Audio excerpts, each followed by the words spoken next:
Think we're going live. Yeah, it'll say it on the screen for me. Thank goodness. What is going on, profitable stylists? We are going to have a fun conversation this week. We are talking about sales and marketing. Marketing and sales. Sales and marketing. Marketing and sales.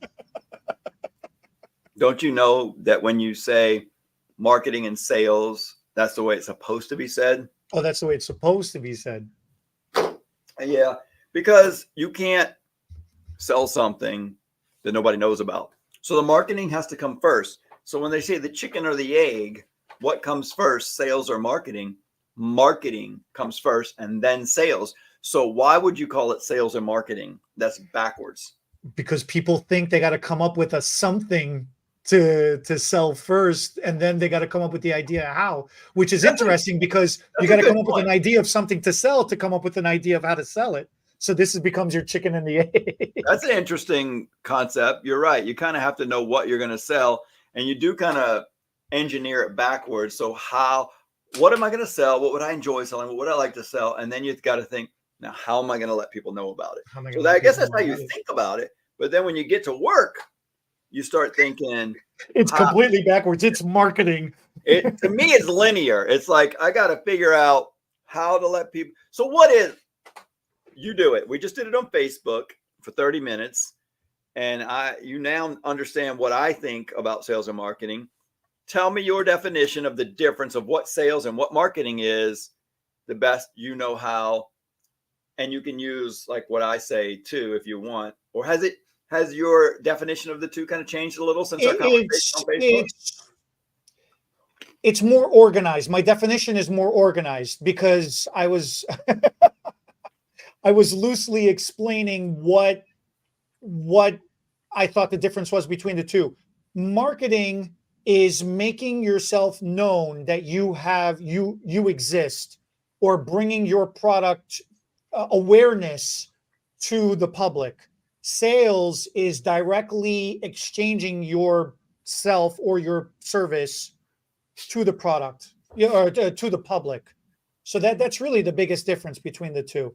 I was looking at it as you gotta have. So sales is when you exchange a product or a service for money. For money, yeah. Sell it. You're selling it, right? So yeah, so it's evolved. My definition of both of them has evolved. And so marketing is all the things you do to get someone aware of the product or service that you have and maybe actually want it. And then let's just talk about this for a minute because we have a little more time here than we did on Facebook. We didn't really sales.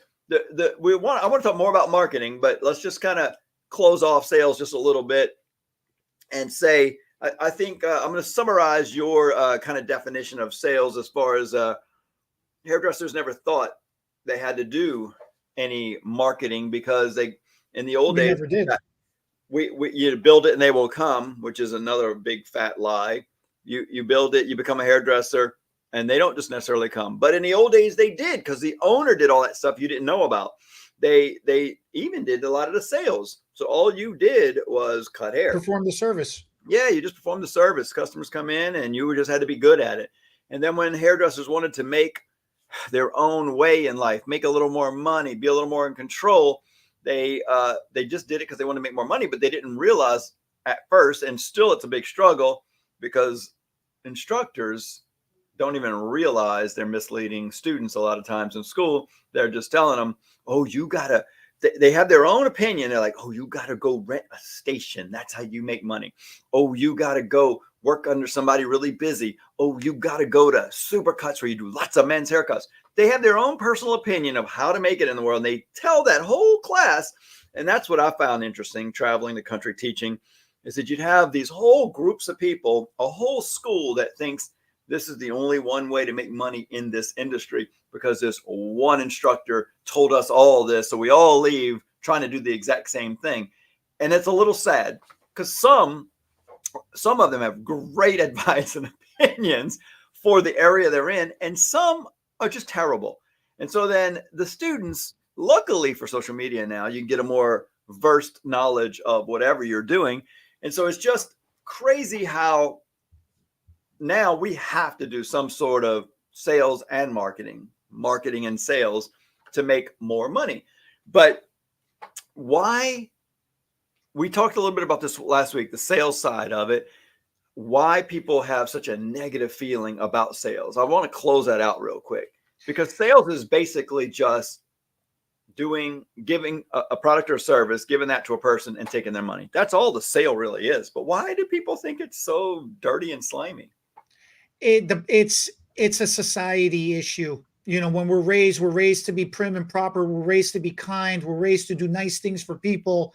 We're always, you know, do your chores, do this, do that, help this person, help the little granny across the street, you know, get the cat out of the tree. It's a very giving. We're always raised very emotionally to be giving and to do something nice. And it's always had this negative connotation of, oh, money is a gift. You don't ask somebody for money. That's rude. So now you grow up and you're like, you're trying to sell somebody to something. You're like, hey, I'm going to give you this. Give me money. And it's like, whoa, hold on there. You know, who the hell are you to ask me for something? You know, that's not nice. And it's like, but it is nice. Like that's life. But that's the exchange. That's the exchange. It's an equivalent exchange at the end of it. Yeah. So now it comes down to, well, I can't just say it flat out like that. So I got to try to massage the message. How do I do that? So now some people take the angle of they're going to try to sneakily ask you for the money, or some people are going to ask you directly for the money, or some people are going to say, oh, if you give me this money, I'll give you so much more than what you're giving. Like they're going to try to convince you of value. I was going to go right there with it. That's, I think, where the negative comes in. I think people are okay with what they have in their mind as a fair exchange. You know, I will cut your hair and it'll take me 30 minutes. And if you give me $20, right, whatever. Right. Yeah, $20 an hour. If I made more than that, I would be a ripoff. You know, and then my mother used to say, because when in the beginning I was charging $45 for a hair color, and this was 7 years ago, something like that. My mom goes, $45 for a color? Yeah. How long it take you? 15 minutes. She goes, 15. So you're making $180 an hour? What are you, a doctor? I go, I'm better than a doctor. I make people feel good when they leave. She goes, you can't, you're ripping people off. That was my own mother telling me I was ripping people off. Right. And so we have these mental ideas that what right or wrong is. And so whatever it is, you have in your head that if I give this service and collect this money, it's fair. And if you ask for more, it's a ripoff. So then when a car salesman tries to sell you a car for much more than you think it's worth, and he's trying to, so I think what happens is when somebody's trying to push something on you, like this car would be great for you, and it's not.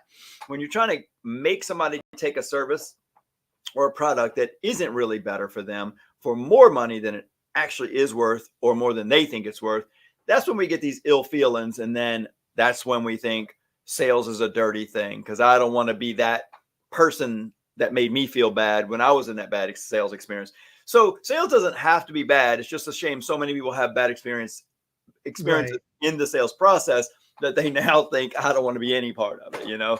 So that's not what today is mostly about, but that kind of leads into me thinking last week, marketing is way before sales. And if you do marketing really well, you don't feel like you have to have these sales pitches, closes, right.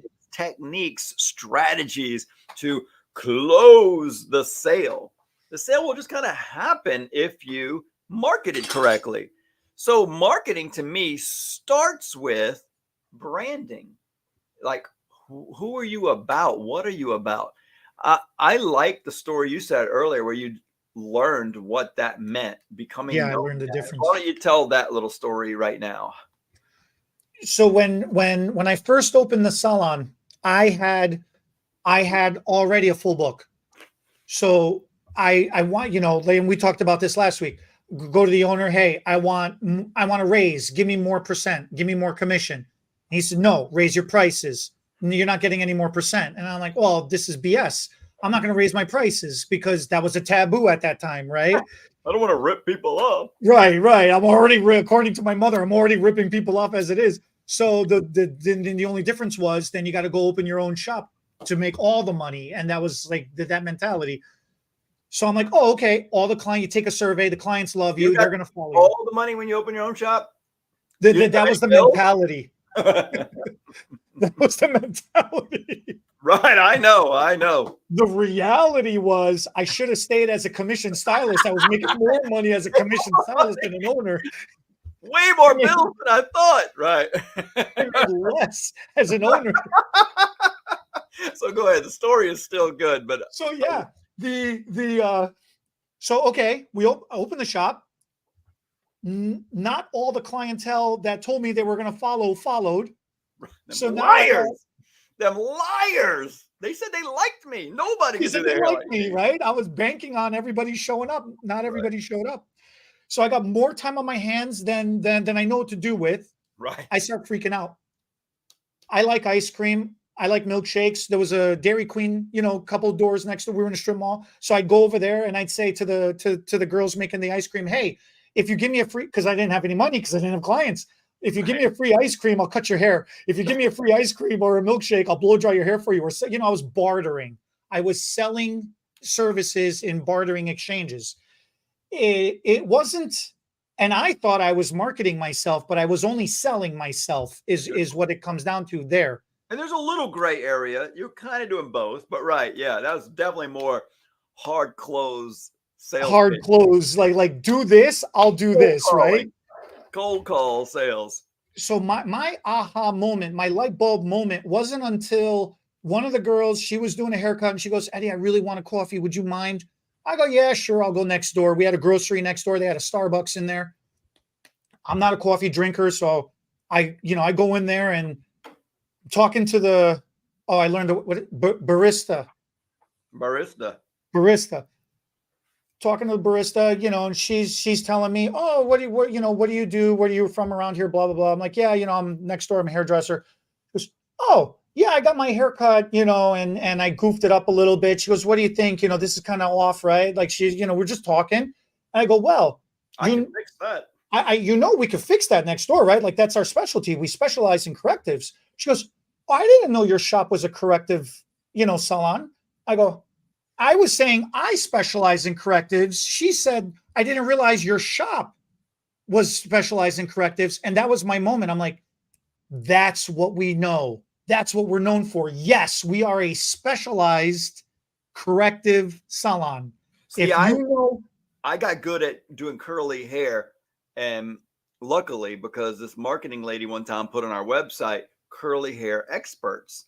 None of my stylists were good at curly hair. People started coming in from hours away for a curly hair haircut because I was a hairdresser in the late 80s and early 90s, and everybody had perms or curly hair. So it wasn't that I guess I was an expert, but it was just normal to me. And then Cher and Madonna did straight hair, and then everybody started flat ironing their hair for decades. So when curly hair started coming back a few years ago, just a little bit, being curly hair experts, that was part of our branding. So yeah, I kind of felt that, but go ahead. I'm sorry. Yeah, no. So it was, and I got that idea. So I'm like, all right, then this is what we're going to do. We're going to just blast it everywhere that we are corrective specialists. Now, back then there was no internet, it was like the internet was just starting to become a thing, right. But you didn't market or advertise on the internet back then. It was very much physical. You had lookbooks, you had magazines, you had the yellow pages. So I got my brother, I have a younger brother. I got him and he was on the football team. So I got him and his little football buddies. I said, I'll buy you guys a couple of pizzas, I'll get you some lunch. I'll print off these flyers. I want you to go to the hair salon down the street, and I want you to put these flyers in every windshield. Hand it to the clients. Might as well have. Yeah, I got these flyers made up that said, we can fix your effed up haircut or color. And he went out there, him and his You put buddies, it on they put it on the cars in the parking lot?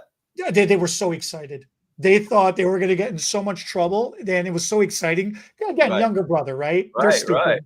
Looking for trouble when you're young, so that, yeah. And they're getting pizza. Only you got the trouble, I imagine. A week later, like within that same week, within a few days, within that week, I get served by a local, I don't know if it was a sheriff or a court person, Are you Eddie Ohanian? right? You've been And it was a served. certified letter that it was from their legal department of the other salon, because this was a really big named salon. So they had the money and everything. And it says, you must immediately cease and desist, otherwise we're going to sue you into the ground for defamation of character. You know what? That is a style of marketing. Elon Musk is doing that right now with AI. He's suing the Open AI because they're making money off of it. But the lawsuit is causing Elon's AI more publicity. Like everybody all those hairdressers in that shop were talking about the Well, they crazy were all little talking. slowing down the I road. ended up getting a couple of those stylists coming over by me. They're like, It was you were brave enough to go up against our boss. Yeah. right. It was We're not recommending anyone do anything like this. We're just no. talking It was I had you were full sweating. disclosure. I had And personal beef with that salon, so I was poking the bear, and then there was like a David and Goliath situation. I was David. I was not the Goliath. right. And you didn't win like David necessarily. No, I got stomped. Yeah, I but got you still got some customers. You didn't end up getting sued, did you? I stopped with the flyers, Good. but I got sued because the stylist came, like a couple of stylists Oh, quit and came over because there was a lot of fallout. So it let's get wasn't back from to the clients, but it to was, marketing. yeah. Yeah, that's another story for another day. Well, That's what we should do. We that's should a do form a of live marketing. one day that just talks about all the troubles we've gotten into. Right. We could do that one day. That is a form of marketing, though, as we covered. But that is when you started to learn the difference in sales and marketing, which we should call marketing and sales. And I started to say it in Facebook. I want to say it here, though. I like to make great divides in my head. They aren't always real, but it helps me understand things better. I like linear and divides. Like I like linear, like marketing comes before sales. And then what usually happens is marketing that costs money compared to marketing that does not cost money is also a big divide. Like what were we ending on in Facebook that I said I'd say over here in YouTube? I don't remember what the story was. Maybe somebody could help us with we got some comments. One from my son.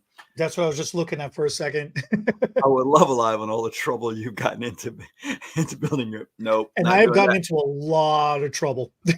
And then, it's viewed as manipulation. Yeah, that's what some people think sales is manipulation.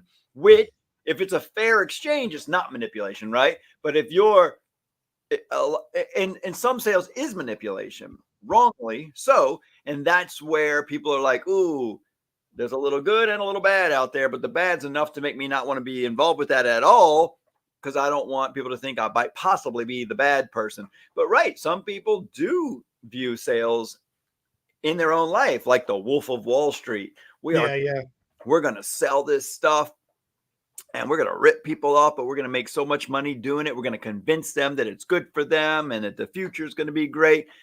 And that is manipulation. And then that's when the people who do fair exchanges think, I don't want to be called a salesman or a salesperson because that means I have to try to sell something to somebody who doesn't want it.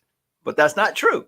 So let's get back to, if anybody was listening and could comment and tell me where I left off on Facebook, there was something you said, you're going to have to bring that over to you. Yeah, because on over there, what we were saying is with the technology now that we have with social media is a window to our business. Posting on social media is like opening the curtains at the window of your business and letting people see what's happening inside your salon.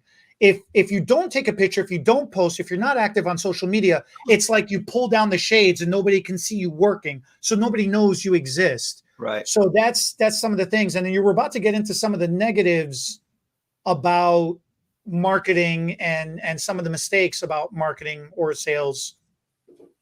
And then we had to cut off because we ran out of time. Some of the negatives. I don't remember. Because you were trying to be fair. You were trying to say, there's a lot of positives and a lot of different ways of marketing. Oh, I do remember. Yes. I do remember. So marketing, to me, I think of it in two ways: paid and free. You can market yourself free, Yeah. but nothing is actually free. So when I say free, it's not those green bills or credit card. You're not paying money. You're going to pay something else. You're going to pay sweat equity, some people might call it. You're going to pay with time, your mouth, your footsteps, putting flyers on cars. The flyers cost a little something, usually pretty cheap, but you're going So to you're saying walk. it's not monetarily, it's not a Yeah. monetary So cost. just so you realize, free marketing is not free, but it might be something you already have. Like you might already have the paper, you might already have the printer at home, so you print out a bunch of sheets of paper that say come get, and then you go walk and put it on in people's hands, or you go walk and talk and try to. So social media made that new thing easier to do, because you post like we're doing right now, people find out about us, we get more views, more people know about us. So if we try to sell something, it sells easier because we're branding ourselves as whatever this is, the profitable stylist. But the thing, even social media changes over time, and that's something you guys have to realize. And this is why you'd want to go back and watch the interview with Jude, because we cover some of this stuff. And one of the very first things that started happening, and it makes sense because social media was small at one point, right? Facebook was like one of the first biggest social media, I don't know, friend type of things, just after something called MySpace, right? So MySpace goes away and Facebook starts off as more of a college campus thing. So when it's small and you post, everybody that agreed to be your friend would see your post. But when something grows so big into the millions, if you've got 3,000 or 4,000 friends on Facebook and they're all posting every day, well, your feed would just be so much you wouldn't have time. So Facebook had to find a way to the algorithms, whatever that means. The algorithms they had to create mathematical equations that tell your Facebook feed what you're most interested in. So if I'm looking at something, I'm scrolling, I stop and I scroll and I look at a picture a little longer, the algorithm says, oh, he likes looking at Eddie's posts for some reason. And then, oh, he likes so-and-so's posts also, or he comments. So it has to start trying to figure out which. So what I'm really trying to say is that now when you post, less than 3% of the people you're friends with actually see your post. It's sometimes less than 1%, depending on the. So this is where the sweat equity comes in. It used to be walking from business to business, talking person to person. On social media, guerrilla marketing or guerrilla warfare or guerrilla, the ground game where you're marketing for yourself is in the engagement, in the communication engagement on social media. So if you go through and you're just looking at stuff on social media, the way you tell Facebook you're interested in a lot of people's stuff is you like it, comment on it, love it, laugh at it, whatever. And as you do that, you're telling Facebook that you are interested in more people. So your percentage might go up of how many people you see of their stuff. But because you're being friendly, they will like your comment back sometimes or see your stuff a little bit more. And so that's one of the biggest things I learned from Jude was you can't just be a voyeur, a gawker, a lurker that you just scroll and just look. You have to be interactive. You can. It's like going to a party and just standing in the corner. Right. You can. Yeah, I was at the party, but no, how Or many you, people saw you? Or right, were you really or there? I talk don't to you. remember. Right. So that I get caught up in that trap. I just love looking and I just scroll and maybe stop on something interesting. But if I want Facebook to be nice to me and show people the things I want them to see in my friend group, because I am trying to get some people to know that I do something. I own a salon. I have people to do haircuts and color and extensions. I need to comment on their stuff. And when they comment on my stuff, I need to answer them, communicate with them, because now I'm being nice and friendly and I'm don't have to be the life of the party, but I at least got to be a a friendly, talkative person at the party. And that's what Facebook and Instagram are. They are parties. They are groups. They're a group of friends, and we're all there. And we're either the quiet, shy person in the corner, standing on the wall, not talking to anybody, or we're communicating with people. And if you communicate with people, they communicate with you. And then the percentages go up on both sides. And yes, you're going to see more of their stuff, maybe stuff they're trying to sell too. So you might be spending more money. You have to have a little more self-control, but that's the trade-off. You have to communicate. You have to engage. The engagement is super important. And that is a new style of guerrilla marketing. There's old books called Guerrilla Marketing where it used to teach and tell you how to market the old-fashioned non-paid way.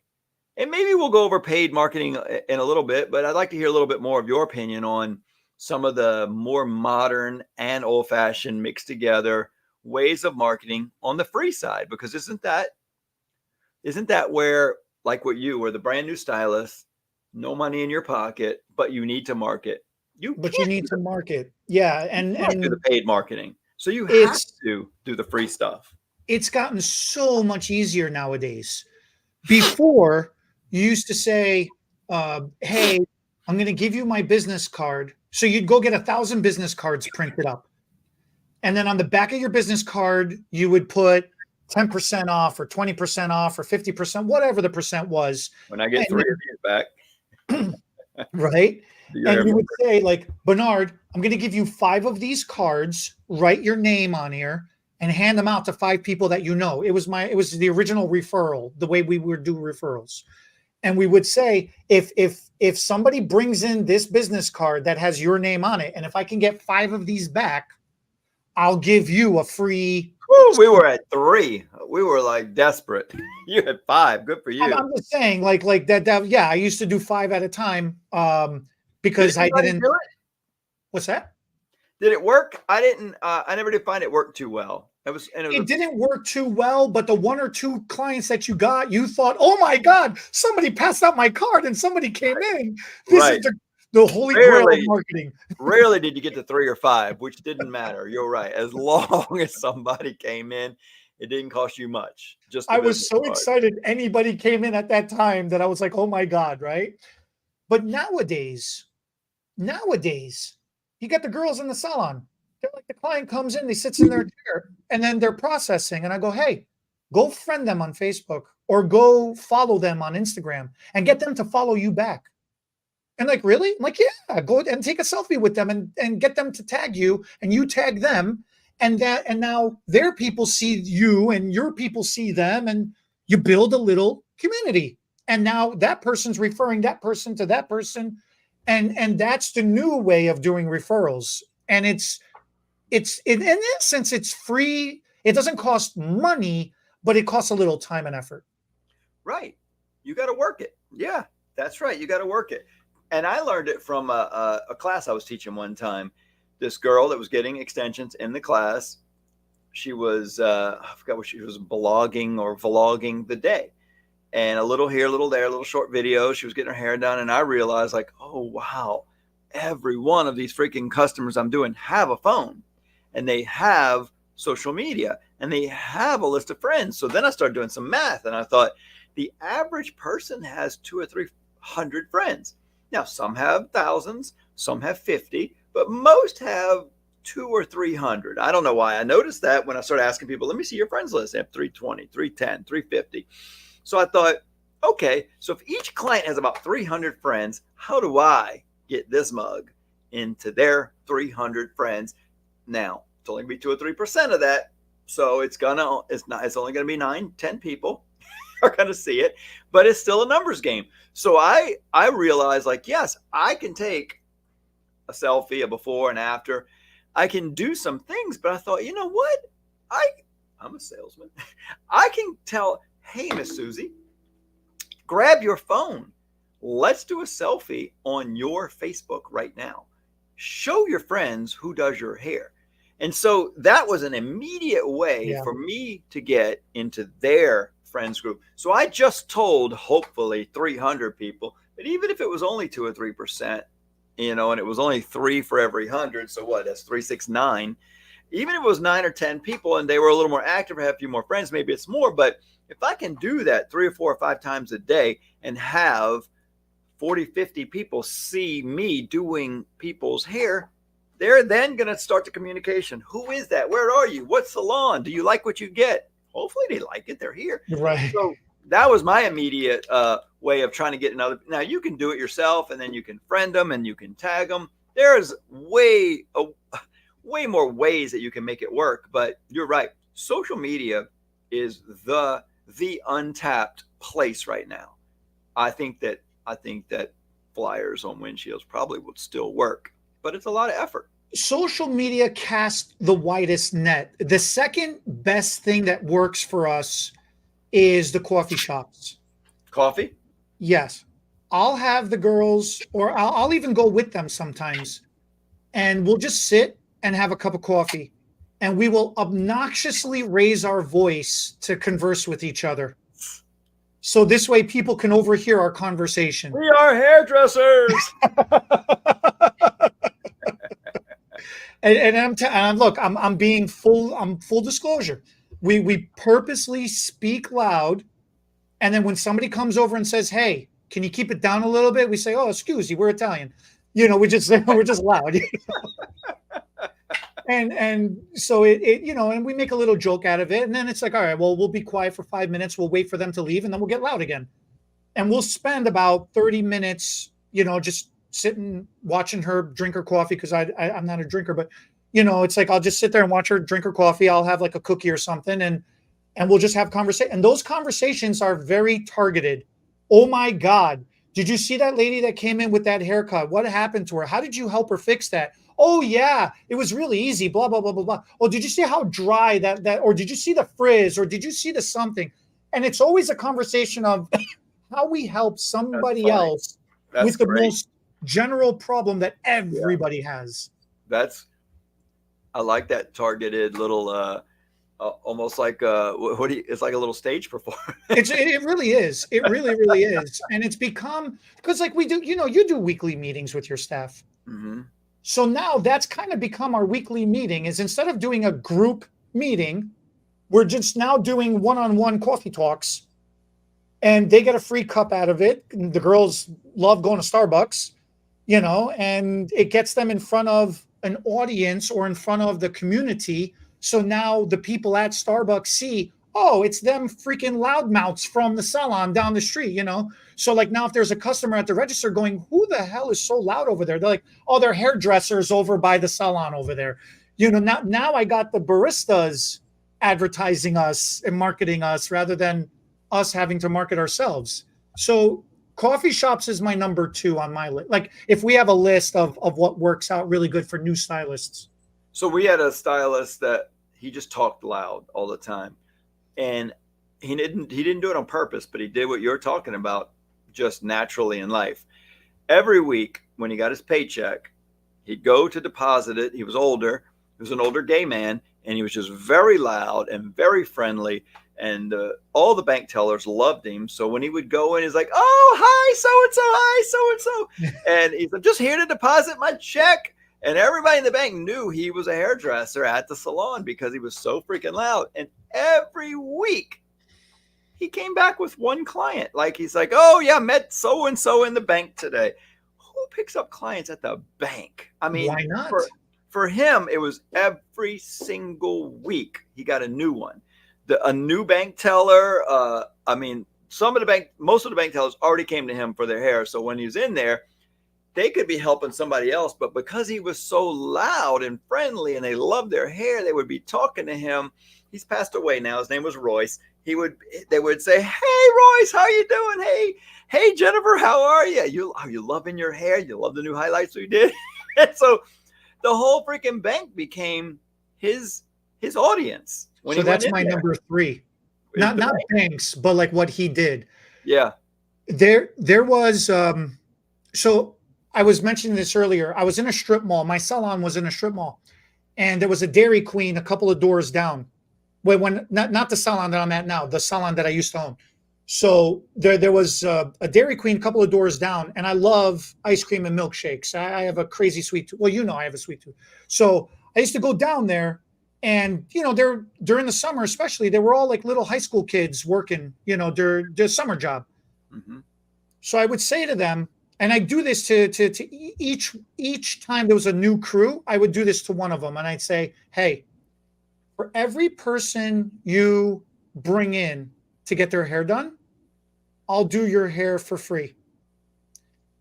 And they were young girls, so they would be like, oh, so if I bring you 10 of my friends to get their hair done, you'll do my hair for free 10 times? I'm like, yeah. They're like, oh my God, you're going to do my hair for free forever because I'm just going to bring you everybody in the whole high school. Yeah. And like, I'm going to cost you so much money because you're going to do my hair for free. And I'm thinking in my head, okay, little girl, yeah, you're right. I'm going to lose so much money doing your hair for free for the rest of my life.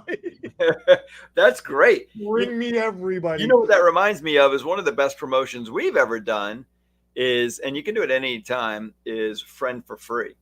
And I had put a few, I did it a couple times, and then because it accidentally happened certain ways that I thought was really good, I put rules on it in the future to make sure it would happen the way was best for growing a clientele. So if I would say when we're calling to remind people of their appointments or making their next appointment, I'd say, next month we're doing a friend for free.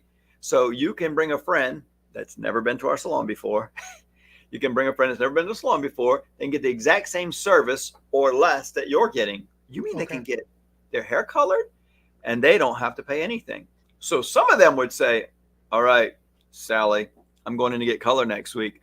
You can get color at half price. We can split it. Now, technically, they just need to pay for their color and their friend can get it for free, or they can split it. I don't care. And some people could come in and they could both be brand new and split it and basically get 50% off this month. But the real magic in it was I was teaching new hairdressers how to double book. I said, both clients have to come at the same time. It has to be a mini party, kind of. I want these two friends to hang out, mom, daughter, two best friends, whatever.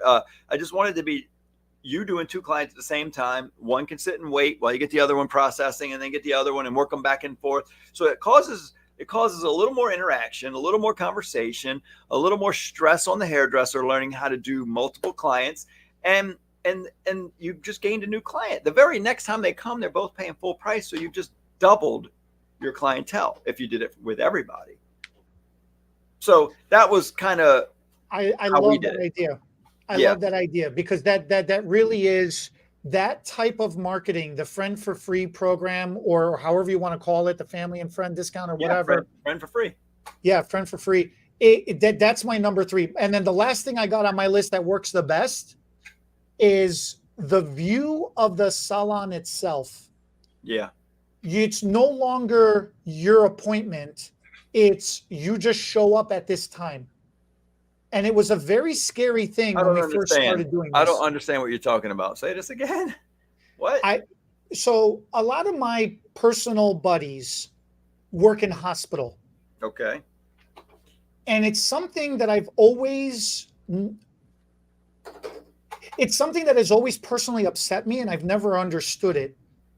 Your appointment at the doctor is at 3:00, but the doctor don't see you till like 7 p.m. Right. Like you have a 3 p.m. appointment, but he doesn't see you till 7. You're sitting in the waiting area for 3 hours. Then you're sitting in the room.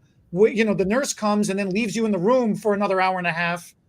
The doctor comes in, looks at you for 5 minutes, and then you're done. And I'm like, that long.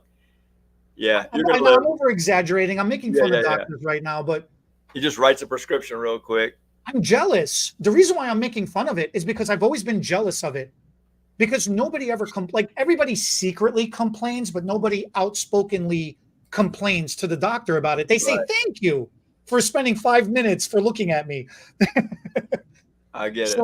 I hate the run. So you personally didn't ever want to be that hairdresser that made people wait? It was, no. It's the opposite. I made that proposal at a salon, at a staff meeting. I said, enough is enough, because it had gotten to the point where the stylists were at each other's throats, because if one person ran 5 minutes late, we at the time, we only had 2 shampoo bowls. Like now we've expanded, we've got a couple of more, so it's not a big deal anymore. But at the time, we only had 2 shampoo bowls. So if somebody ran 5 minutes behind schedule, then it backed up somebody else because they were waiting on the shampoo bowl with the processing time and blah, blah, blah. Right, right. So then the girls started going at it with each other, and I'm like, who freaking cares for 5 minutes behind schedule? Well, my 3:30 now is I'm going to be taking her at 3:35. I'm going to be running. I'm not going to run on time. And this whole thing about running on time just makes me personally mental, because you are now rushing your nice client who's been coming to you consistently for years and paying, because your next client after her is the miserable client that everybody hates in the shop. You hate her too, and she complains about everything, and you're so terrified to run 1 second late on her appointment. So you're gonna mess up the nice client for the mean client, you know? So I proposed, that's it. There's no more running on time. It's just, we're a doctor's office. The salon now is a doctor's office. You show up at 3 o'clock and you get taken when you get taken, and that's it. You show up at 3:30 and you get taken when you get taken. Now, I'm not excusing, and I'm not saying, oh, then you get to run behind because, oh, well. No, you still got to try to be respectful and do what you got to do. And communicate. And communicate that. If the client gets there, you just communicate with them. Hey. And we went to a hibachi restaurant. I don't know if you've been to one, but like if you ever go to any kind of Asian restaurant, Japanese sushi place, anything, when you walk in, all the chefs stop and they go, you know, they say it in their language, but they're basically saying welcome, you know, as soon as you walk in. And they tell you they're running late? No, they just say welcome. Oh, yeah, right. Well, because sometimes you stand there at the station and you're waiting for the maitre d' or whatever the person who seats you. Sometimes they're in the back. So when the chefs yell welcome, now you're like, I was acknowledged when I walked in, so I'll just stand here now and I'll wait an extra moment. I won't get mad, you know? So you're saying that basically if you at least say hello to the client walking in, they don't feel as and I do it all the time now. So now we move the chairs. Our waiting area is now in the middle of the salon. It's not off in the corner on the side anymore by the front door. So now all of our chairs are in the middle. Say again? At least now they're being entertained and can be a part of the conversation and the community. This is exactly. Yeah. And so now if you're running late, they don't notice it that much because they're in the conversation with the existing client. They're going to be next. If they're 20 minutes late, it doesn't feel like it because they feel like they moved into that's good. I like that. Yeah. And then they say, oh, get out of that chair. You know, like, oh, now you got to process. Why don't you switch chairs with Susie? Jennifer, why don't you switch with Susie? You know? Right. And they're still talking to each other, and you get to work and focus. You don't have to be multitasking your brain. And you don't have to be as much in the conversation necessarily if you get the clients talking. Yeah. That's good. Yeah, that's really good. So to me, again, linearly speaking, marketing, you got to kind of be known for something, whether it's a fixer, an expert, you're specializing in. I usually recommend it when people get their business cards made when they were new stylists. Although I hate business cards, that's another video of its own because we're in a digital world. I say throw all the paper away. But when you get a business card made, early on, I remember a few stylists I hired, one of them put color specialist, another one put something else specialist. And I was like, who said? And they're like, I say. And I'm like, good for you. I didn't know I could do that. Expert in everything. You know, you can put whatever you want on that card. Right. So it's like, I thought, you know what? It probably doesn't seem real if you just say good at everything somewhere or expert stylist, you know, but choose something you love to do. Like, do you like color, highlights, haircuts, perms? Put it, you know, long hair specialist. At least it's a start. It makes you seem like an expert in something. You specialize in this thing you love to do. So why not tell people? Hair extension specialist is what I had for the longest time. And so then at least it's a start of it's a conversation starter from your business card. Like, oh, you specialize in? What the hell does that even really mean? But yes, I do. You do. Right. Immediately, that's marketing that makes somebody want to come to you for that service. Or if they wanted that service, they're thinking, I should come to you over anybody else. You're good at it. So that was another thing about marketing that I realized. One of my stylists used to put out a flyer, had nothing to do with price. And he didn't even put prices on there. And that was really weird to me, because I thought, to me, marketing was synonymous with sales. That was my early thoughts. Like, if you're going to tell people about yourself, tell them why you're cheaper. That was in my head. Like, you got to be cheaper than other people for people to come to you. That's why, if you're going to tell them, I do haircuts, what are the average haircuts around? I'm $2 cheaper. I do haircuts for $18 or $22, $3, whatever. And it's like, this guy I hire, and he says, it was at the height of all the AIDS walks, and they hadn't had any. They didn't know what to do with the whole pandemic of, I guess you call that a pandemic or it's problem, and they didn't know what to do. So people were trying to raise money for more awareness and more help on the medical front. So he was doing walks in New Orleans, and so he would put on there active with the AIDS walks, give back to the community, doing this and that, and he did all kind of 2 or 3 little things that he did to give back to the community. And then he goes, and this is the services I do in the salon. Come see me. And sometimes he'd put his prices and sometimes he didn't, but he never said anything about a sale or a discount. I read it and I'm like, well, where's the discount? He goes, I don't discount. I'm just letting people know that I do this and I'm good at it, and I give back to the community. So I'm hoping that they like me enough to say he's a good guy, and this is what his job is. I want to support this guy. And I thought, well, that's an interesting concept. I just am. His name was Scott Reno. I think he's still a stylist in New Orleans now. I think he moved to New York, then he moved to New Orleans. I'm in a small town outside of New Orleans. And I think he's still cutting hair, but that was an interesting form of marketing to me. You don't have to, marketing isn't one thing. It isn't just about price. It can be so many things. Yeah. It's just awareness of who you are and what you do. And then you have to decide, what is it about that marketing that makes somebody come in? In our emails and some of our, what's that word? Clickbaity. When that's marketing. When people want you to look at their video, when you got a video where a girl's in a bikini, a lot of guys are going to just click on it because they're seeing a lot of curious. Skin. Yeah, curious. Or you've got just killed 3 people, or it's like, wait, what? Lion attacks people in New York. Like, a lion gets loose from the zoo in New York, and then it's not even about that at all. So that is kind of the things that get people interested in the negative world. And that, like, I don't want to look clickbaity, right?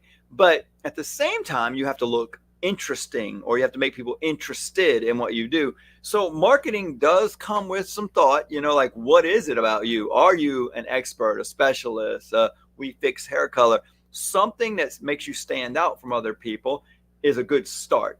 And giving back to so then when you're giving back to communities and you're going to do that giving back exercise at that event, you're meeting people that are learning what you do for a living, and you get customers from that. So marketing can be so many things. So let's spend a little bit of time on paid marketing for the few people that start to get a few customers, or they got a little bit of money saved up and they want to. It's a little easier, I got to tell you. It's because you already did the work to make money. Now you lay money down somewhere, and marketing is done. It doesn't always pay off. Have you done any paid marketing that has and has not? Yeah. So like there are things called pay per click marketing campaigns. Yeah. Where like on the Googles, the Googles, when somebody searches for something, you're guaranteed to be up there at the top of the list. Have you done that? Which one have you? Okay. And although I'm doing that also right now, I don't know how to do it, and I don't think it's a simple thing to do. As far as you can't just wake up tomorrow and say, I want to pay for pay per click. You have to either pay somebody that knows how to do it, or you have to spend some time learning how. I'd like to start on the simplest, easiest paid types of marketing or advertising that somebody could do right away without much research. What would you say that is? Probably Facebook ads. I think so. Yeah. Probably Facebook ads are the easiest entry. So Facebook, when you're on Facebook, which most people have at least a Facebook profile, your personal account, you can't pay right there. you have to start a Facebook page, which is Page. sort of Yeah. like a website with your business name or your personal name. You can name the page anything you want. You can brand yourself. Bernard Ori, as the hairdresser, can have a page, but all On-Stage Hair Studio can have a page also. When you have a page, the cool thing about that is you can have one friend. It's not really friends, it's likes. You can have one person that likes your page. You invite all your friends from your profile to like your page, and you invite 100 people, like, please like, please like, please like, please like. And then one likes it tomorrow morning. You got one friend, but then you can make a post on this page and then click that little button, boost your post.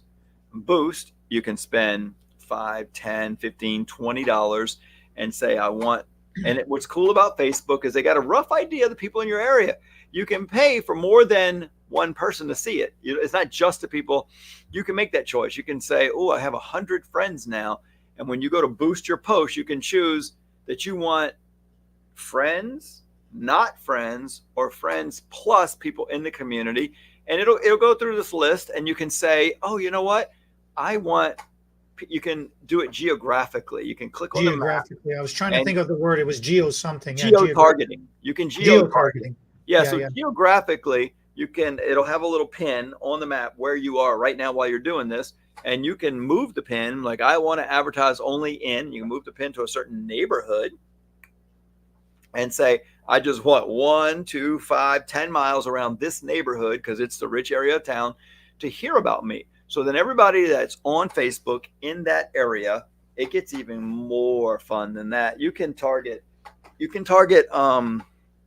a high school, grammar school area, and you can advertise right at 3:15 at this address, and all the ladies that are on their phone in the carpool line waiting that are on Facebook are going to see your ad.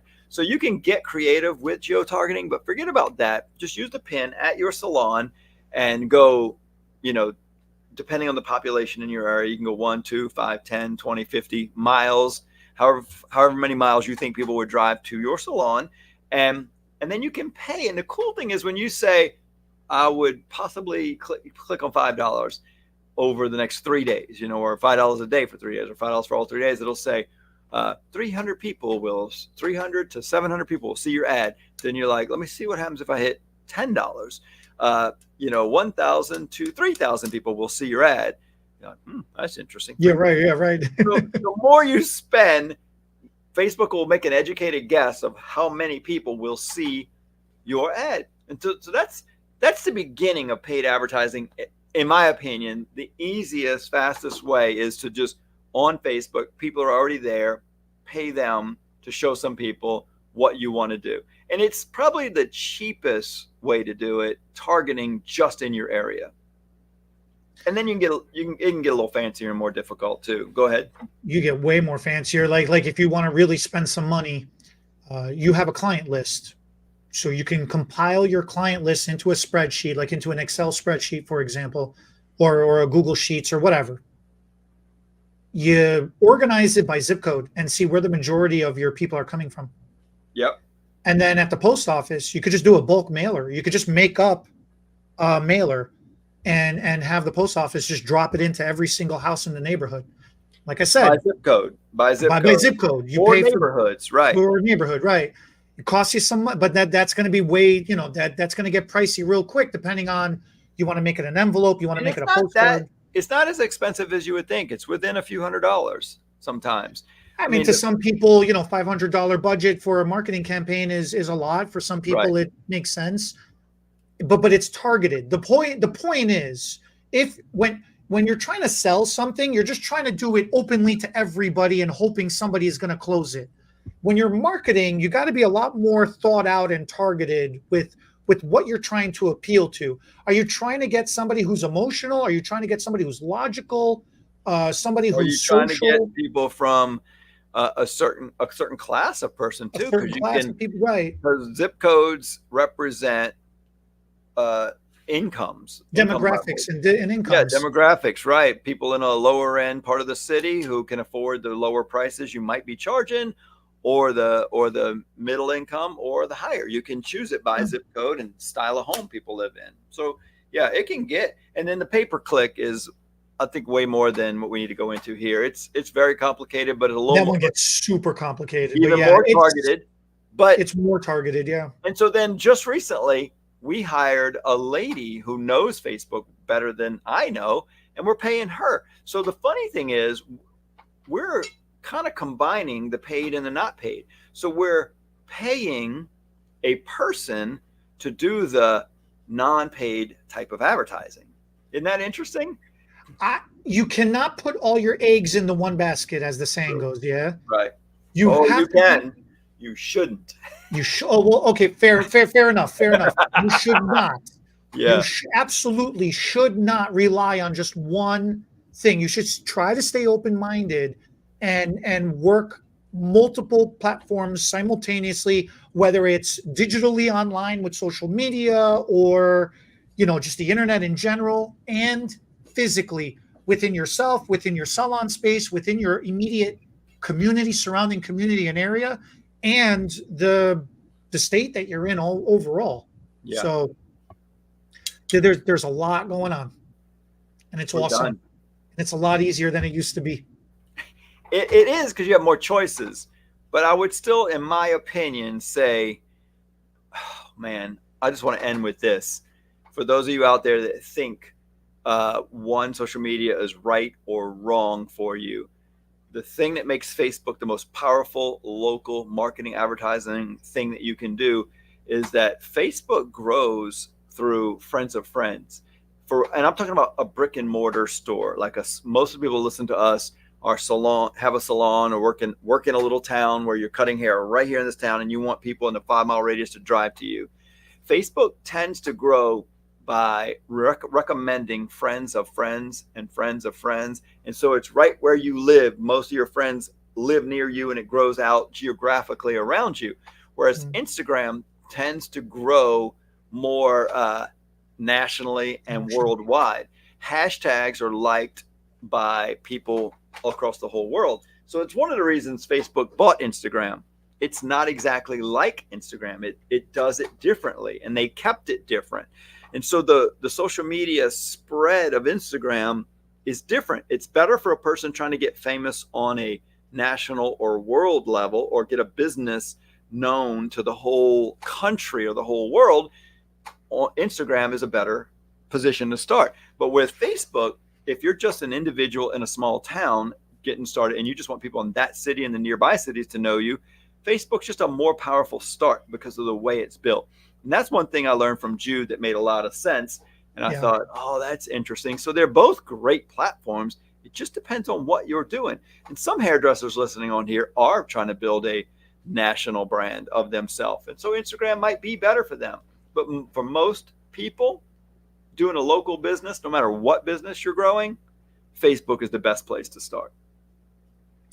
Let us know what you guys think. Give us some of your ideas of what you guys have done too. Yeah, right? Thank you guys for watching. We'll catch you next week. Bye. Look, I was going to